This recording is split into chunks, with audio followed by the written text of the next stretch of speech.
Apocalypse of the Gods chapter number 5. We're picking up right where we left off last month with Kukulin defeating Ra in the battle, the first round of the tournament. And we saw that Ku used the gay Bolg with his ultimate technique where he kicked the shit out of the log. It exploded and all these spears pierced through Ra, and he was caught in the mountain of spears, almost like the Game of Thrones throne. With that being said, make sure you guys subscribe to the video and drop a like if you like content like this. I want to stay on this side of the algorithm to always get reminded of these posts every month. In a mere blink of 5 seconds, that exchange, both offense and defense, were complete. Obviously referencing the whole exchange where Ku threw the spear up into the sky, Ra dodged, but then Ku was behind him. You guys know the rest. Those who could see it with their own eyes were only but a select few strong individuals. So I like this because it's confirmation that you have to be a certain tier of power to even be able to perceive these movements, which is more hype for Hermes because he has so many great perception feats throughout the series. We get to see Morgan, Shiva, Wukong, Suzaku, Zeus, Hermes, and Indra watching. Indra watching is cool because I can't wait to see what they're going to do with Indra, because obviously he lost to Rudra, but this is going to give Shiva a ton of skill if Indra has a great performance, because obviously Shiva scales over him. We see Ku in this epic shot underneath the mountain of spears where he has landed. Looks like the Goblin King. And most of the other spectators, because like I said, only the mighty could see it, were like, hey, what the hell is going on? I can't comprehend a thing. Everything is happening so fast. Like, they saw it, they seen around the sky, and then all of a sudden this guy's just fucking pierced through his whole body. We get this brutal panel of Ra pierced all through his body, blood everywhere. It is rough. It is rough. And everybody that thought, you know, Ra's gonna be dead, sorry to say, but I did predict he's gonna survive. And despite how brutal this looks, he is in fact still breathing, but that is not the metric to end these rounds. The metric to end these rounds is just simply incapacitating your opponent any means to where they're unfit to continue fighting. Ra screams out in pain. Yara screams, it's settled. This is it. We get to see some of Ra's female goddesses freaking out. They can't believe what they see. They're screaming, oh Lord Ra. Immediately, all the Egyptians from their pantheon jump down to help Ra. They're saying, quick, give me some help before Lord Ra dies. We got to get him to the infirmary quick.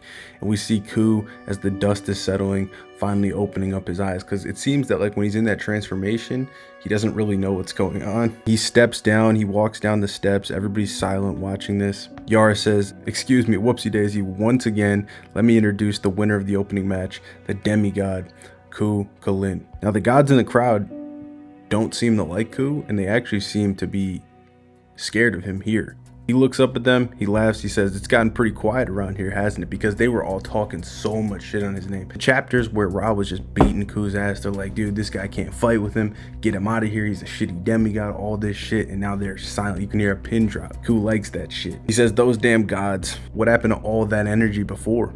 Just a moment ago, you were talking all this shit. If you think everything will play out just as your divine wish, to the whims of the gods, you're greatly mistaken. And he laughs at him. He looks up at Zeus, Ares, and Hermes and starts cackling. Ares says, that little brat, the demigod is getting a bit too cocky. Meanwhile, Ares would get his shit ran through. Zeus starts stroking his beard. Hermes says, that demigod defeating Lord Ra is still a reality, and it's insane. And it's a great feat. He's pondering this situation. He says, in the final moments of the match, Kukulin displayed a very strange appearance, and these panels look amazing. Best panels we've seen of him in his berserker form by far. That was precisely, perhaps it was his, and he keeps trailing off, but then Zeus finishes his sentence, says, his other half.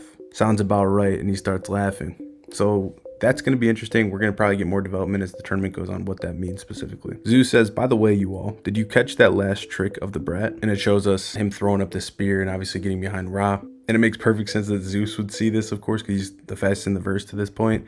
And Hermes says, just barely. Like, he always downplays himself, but he saw it. And he's like, yeah, okay. We know you see that shit, Hermes. We know you got some speed. It was unleashed at the beginning, a throwing attack that is difficult to defend against. Even if it could somehow be avoided, possessing equal power, those countless spikes once again attack the opponent. For a 2-stage attack, it's a killer technique. It should be expressed as such. What a terrifying technique. So these translations are a little bit weird, but what they basically mean is that, like, it's a whole setup. So it was a big strategy. He sent the initial spear throw because it was very hard to dodge, and you have to dodge it and have to give your full attention to that. So in that moment, he basically was able to use that to get behind Ra because he was diverting his attention there. He got behind him, then was able to corral his weapon, kick it back down, and then all those spears come down with equal power, so it's unavoidable. Ares is shook. He says that means it's not possible to defend or evade it. If such a move were truly to exist, isn't it beyond unfair? Then we cut away. We see God outside of heaven, outer God, lawless God, the unruly one, Cuchulainn, another epic shot of Ku. Ku then looks up as the Egyptians try climbing up to fetch Ra's body, and he says, hey, just how long are you gonna keep this up? Go back, Creed. As he opens up his hand and almost like Mjolnir, the gay Bolg returns to his hand. All those spears just like form a monsoon and they all rush back to Ku. And they form back into that loggy state. Everybody in the crowd is shook. Dara says Cuchulainn himself shattered it with a kick, that weapon, but now it's returning back to him. So he's calling it Creed. Creed on one hand and Ku on the other hand, I guess. That's what Zeus was alluding to, his other half, I think. Somebody with some Irish lore can probably tell us in the comments. He picks up the log, starts walking away. With a defiant smirk on his face, Cuchulainn exits. The demigod still has many mysteries. Regarding that victory, the audience was fully silent. We see Ra screaming in pain. He lost an eye. He can't actually formulate any words. The attendees are grabbing onto him, holding him. They're saying, please stay strong, quickly take him to the infirmary. The gaze directed towards the demigod was hatred, fury, confusion, and fear from all the gods watching. And then, a select few saw the truth, that he's an unbelievable treasure. Zeus says perhaps that brat is an unbelievable treasure, just waiting to be discovered. Select few were impressed. Those select few were Morrigan, Suzaku, Wukong, Zeus, and Indra. The ones that could perceive what took place. Now, Ku is a badass dude because he straight up walked, kept his feet, and he didn't collapse till he was out of view from all the gods. He didn't want to show any weakness. He falls, his weapon right at his side. We see the giant crater in the ramifications of the battle that just took place, and the scale of it is awesome. The crowd saying, what a mess. Isn't it a bit too much to fall apart after one battle? It's no wonder, considering one side is a demigod. The clash of gods against gods has unfolded. Attention everyone, an important announcement from the organizers. We kindly ask for a moment to restore the venue. So it works similar to how the main series venue works. They can just repair it pretty easily. Please hold on just a little bit longer for the start of the second round. Suzaku's crew starts chiming in, and White Tiger says, oh, what a hassle. Quite the upset in the first round, says Azura Dragon. And yet, poor Ra had a tragic outcome for him. Indeed, that technique unleashed by the demigod Cuchulainn, that move, honestly, it's rare. Those who can handle it at first sight likely don't exist. Meaning, like, if you don't know about the technique, you probably don't have a good chance of dealing with it. Is that what they call a first-time killer? Well, when an inferior wins against a superior, that's the only way, right? Trying to chalk it up to, well, if Ra knew it was coming, he wouldn't have lost. That's what Black Tortoise is basically saying. And Suzaku chimes in. He's like their boss. He's like, lower rank? I don't think so. Throughout the match, Lord Ra maintained neither carelessness nor arrogance. Without a doubt, Lord Ra is the true master of combat. A lower tier opponent could never hope to win by mere chance. So he basically quelled that noise really quick. He's like, nah. Ra didn't lose to some bullshit. He lost to a superior opponent. Like, Ku was stronger. He won because of that. White Tiger says, so the match wasn't an upset result then after all? Suzaku says, considering that technique too, we definitely need to stay on our toes. But the true power of the warrior Cuchulainn, and just as he was getting prepared to reveal something, he gets cut off by Morrigan. And he says, oh, she starts walking up to them. She says, I thought you were just a bunch of flashy playboys. Looks like there are some folks who get it, huh? What an honor to go out of your way just to talk to me. And she walks up on them.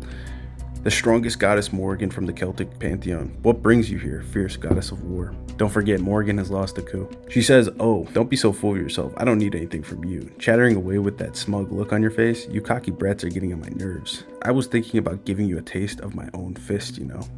To think you were a contestant, looks like I'll have to hold off on beating you up for now. So she's got beef with them apparently. She's prepared to take them on 4v1. They might end up facing off in the tournament because they're in the same side of the bracket. So this could be interesting later. Suzaku and Morrigan. This one here is the mightiest goddess Morrigan, says White Tiger. I've heard rumors, but just being there isn't enough to captivate. What an outrageous pressure. So she's got pretty crazy aura. They're feeling the effects.